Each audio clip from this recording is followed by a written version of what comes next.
Excellencies, members of Council and Management of the National Defense University, Kenya, distinguished faculty, graduates, family, friends, ladies and gentlemen, I am pleased to join you on this auspicious occasion, the third graduation ceremony of the National Defense University, Kenya, to honor and celebrate the achievements of this remarkable cohort of graduates who now join the ranks of those fully empowered to serve our nation and humanity.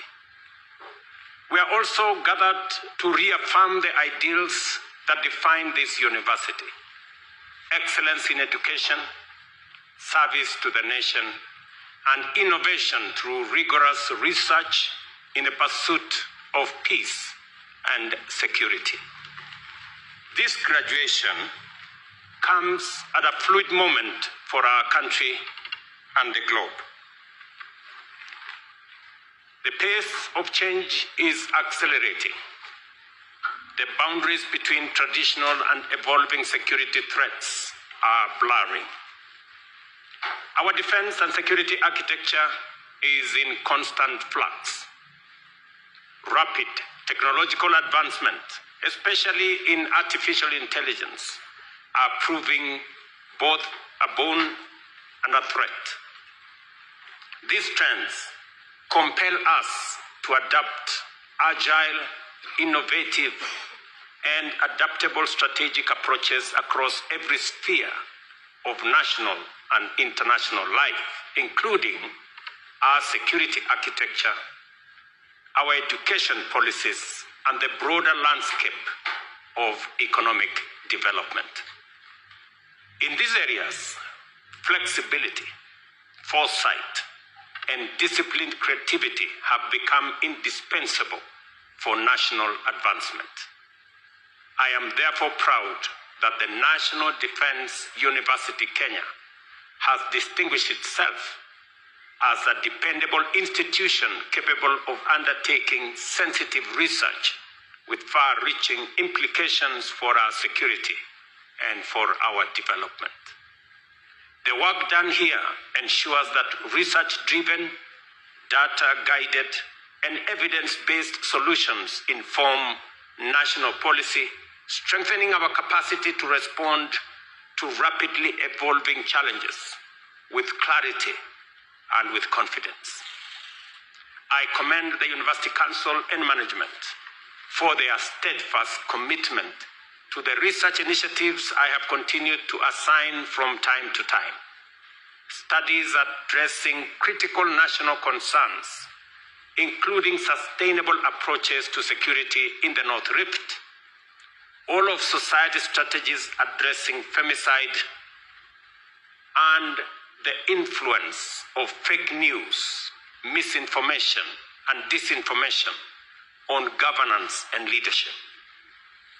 Ladies and gentlemen, in my State of the Nation address yesterday, I identified human capital development as one of the 4 national priorities alongside expansion and transformation of agriculture, generation of additional energy, and expansion of transport and logistics to propel Kenya to the next frontier of leadership. We settled on human talent development because our people, the people of Kenya, are the most precious and irreplaceable resource that we have. No country can rise above the abilities of its citizens. A nation that truly intends to prosper, as Kenya does, must therefore elevate the capabilities of its people through deliberate skill development, the deepening of knowledge, and the strengthening of creativity and innovation. We are resolute in our mission to expand science, technology, engineering, and mathematics education programs, fortify our innovation ecosystem, promote cutting-edge research, and cultivate a formidable cadre of high-level professionals in all those fields, in engineering, in science, in research, in technology, and associated fields. It is for this reason that the government of Kenya is committed to scaling up the National Research Fund from the current 0.8% of GDP to the required and legally provided 2% of GDP. It is also the reason why I deliberately reorganized government and created the State Department for Research, Technology, and Innovation.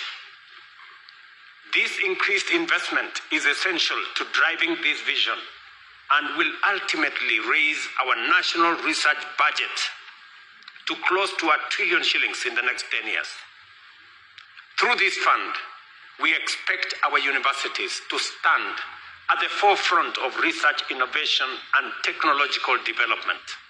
And this morning, I had a conversation with both the council and management of this university on the need to plug into the ecosystem that is being created, where we are consolidating all our research resources, our research intervention, and coordinating and creating more synergy so that research in all the fields is coordinated, is funded appropriately, and is scaled up so that we can benefit from the outcomes of research, be they in innovation, be they in business, and in all other ideas that gradually develop into businesses and into interventions. We expect to see a steady rise in patents originating from our institutions of higher learning and research. We also expect deeper collaboration between universities and industry, partnerships that design practical solutions to real-world challenges, as it happens in leading innovation ecosystems around the world, from Silicon Valley University industry clusters to the research corridors of South Korea, Israel, and Germany. And today, I was also having a conversation with the leadership of this university that slowly we want to get graduates that are job ready, that are industry ready, and there need to be more practical skills. We have asked our TVETs, as I ask those who are being trained here for diploma and other courses, that the university must facilitate more industrial engagement, more practical engagement in industry as a means of preparing graduates that will be industry ready, connecting theory, practicals, and industry. The National Defense University, Kenya, will play a critical frontline role in advancing this agenda. The curriculum of every program offered must be aligned with our national priorities today and for the future. I therefore commend the university for developing capstone programs on national security and ethics designed to foster a collective understanding of our evolving security environment and to ensure coherence in policy formulation and implementation across government.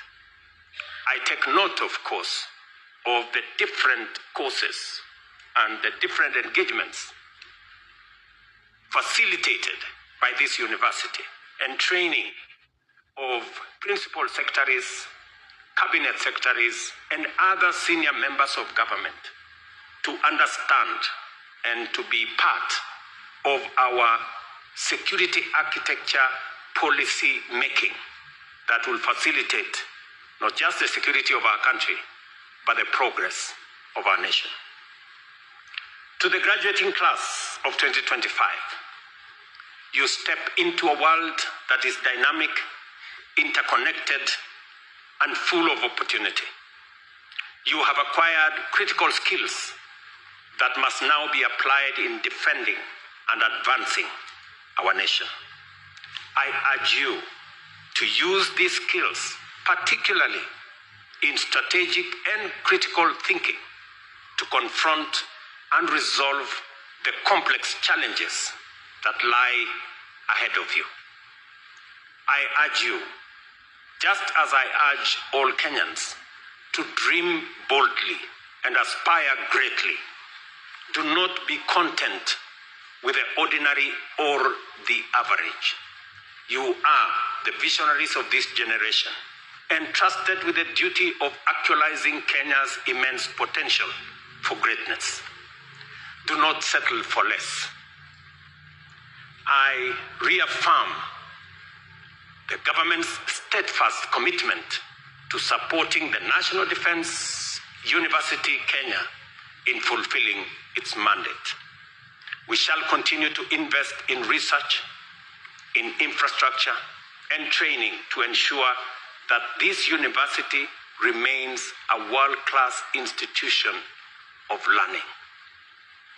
And let me say this, that as we focus our attention on lifting Kenya from where we are today, and I am persuaded beyond any reasonable doubt that the potential we have in this nation hasn't been scratched. We haven't started.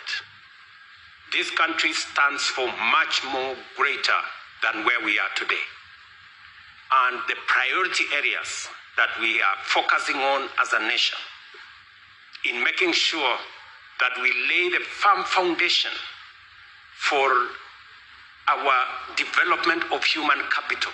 Because I have said, and I believe it very strongly, that the biggest, the greatest, the most important asset that we have as a nation is our human capital.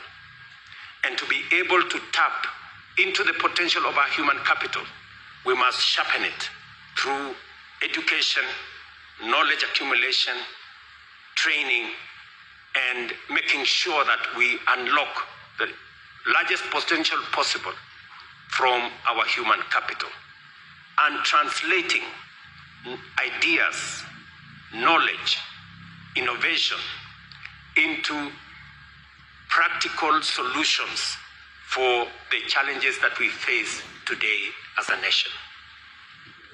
I am very happy to note that in our midst, we have engineers, we have people who are training in the space of science, technology, engineering, and mathematics. Because as we move our country forward with the determination that I see, like for example, next week on Friday, I will be in this county to begin the first 170 kilometers of dualing of the road from Rironi all the way to Mount Summit. That comes with requirements of human capital. I was having a conversation this week with a company that is going to undertake that huge exercise, where they are investing their own resources. It's not government of Kenya resources. They will be investing in the construction of this road. And the conversation I was having with them on how we need more engineers, how we need more people to design bridges, viaducts, and all the other road infrastructure, how we are going to use the capacities they have to transfer technology and transfer knowledge to more engineers in Kenya, to more people like the one I see graduating here today, so that they can not only appropriate what we need to do as a nation, but we can create a pool of highly qualified professionals to drive the development of our country. We will shortly require more engineers in water technology, in dam construction, in making sure that value addition, agro-processing, becomes the norm rather than the exception. Today, we still export quite a bit of our products in raw form, and we need to change that. I did say yesterday, we import today more than we export. And if we continue this way, there is very little likelihood that we can grow wealth if we are using more money to buy things from other places than the money we receive from the products we sell to other markets. It means we are draining the resources we have. We have to change that. We need to export more than we import. And that is the reason why logistics, making sure that we develop the necessary road infrastructure, the necessary logistics that will get our country connected, move products from markets, from fields, from farmers to markets, engage our manufacturing and agro-processing infrastructure. And for us to do that, I did say yesterday, we need energy. We need electricity. At the moment, the electricity that we have is not sufficient to power our transformation. I remember when I went to the United States for that invitation by President Joe Biden. One of the program we signed into is a program that would put Kenya, Microsoft, and G42 of the UAE in the setup of what we wanted to be data centers powered by green energy, because we have green energy in abundance. But when the details were revealed to us, we needed an extra 1,000 megawatts of energy to be able to run the data centers that we had signed into. So just imagine, we have 3,300 megawatts of energy, but because of intermittence of some of the supply, whether it is wind or solar, the confirmed energy that we have is 2,300, maybe 400 megawatts. So if we need 1,000 megawatts to run the data centers, it means we have to shut down half the country to be able to run that program. That tells you how desperately we need to generate energy.